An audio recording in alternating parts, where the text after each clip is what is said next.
పొగమంచు కురుస్తుంది. తెల్లవారుజామున ప్రయాణాలు వద్దు. మంచు కమ్మేసిన వేళ తగు జాగ్రత్తలు పాటించాలి. శీతాకాలం వచ్చిందంటే పొగమంచుతో రహదారులపై ప్రమాదాలు జరుగుతూ ఉంటాయి. తెల్లవారుజామున పొగమంచుతో ఎదురుగా ఉన్న వాహనాలు కనిపించక ఎక్కువగా ప్రమాదాలు చోటు చేసుకుంటాయి. జాతీయ రహదారులు, ప్రధాన రహదారులు, గ్రామీణ రహదారులు అనే తేడా లేకుండా అన్ని చోట్ల ప్రమాదాలు చోటు చేసుకుంటూనే ఉన్నాయి. జాతీయ రహదారులపై రాత్రి సమయంలో ప్రమాదాలకు గురైన కుటుంబాలలో ఎక్కువగా విదేశాలకు రాకపోయిక సాగించేవారే ఉంటున్నారు.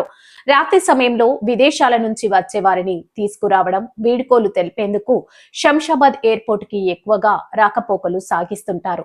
సరిగ్గా నిద్ర లేకపోవడంతో ఎదురుగా వచ్చే వాహనాలు కనిపించకపోవడం వల్ల ప్రమాదాల బారిన పడుతున్నారు.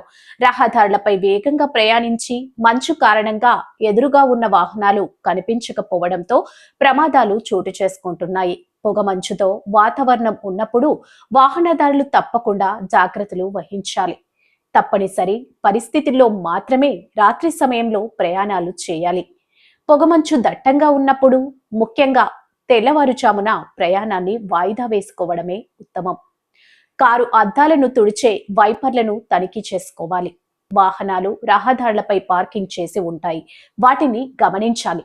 తక్కువ వేగంతో ప్రయాణిస్తూ తగినంత దూరంలో ఉండటం, హెడ్ లైట్లు సరిగ్గా ఉపయోగించడంతో పాటు పార్కింగ్ లైట్లు తప్పనిసరిగా వేసుకోవాలి. పొగమంచు వల్ల ఎదురుగా ఉన్న వాహనాలు కనిపించవు కాబట్టి వేగాన్ని తగ్గించి మెల్లగా వెళ్ళాలి. ముందుగా వెళ్తున్న వాహనానికి, మీరు ప్రయాణిస్తున్న వాహనానికి మధ్య తగినంత దూరం ఉండేలా చూసుకోవాలి. పొగమంచు వల్ల అద్దంపై మంచు బిందువులు పడి రోడ్డు కనిపించకుండా చేస్తుంది కాబట్టి వైపర్లను తరచూ ఉపయోగిస్తూ ఉండాలి. బ్రేకులు వేసే ముందు వెనుక వస్తున్న వాహనాలను గమనించి వేయాలి. పొగమంచు ఎక్కువగా ఉన్నప్పుడు తప్పనిసరిగా పార్కింగ్ లైట్లు వేసుకోవాలి.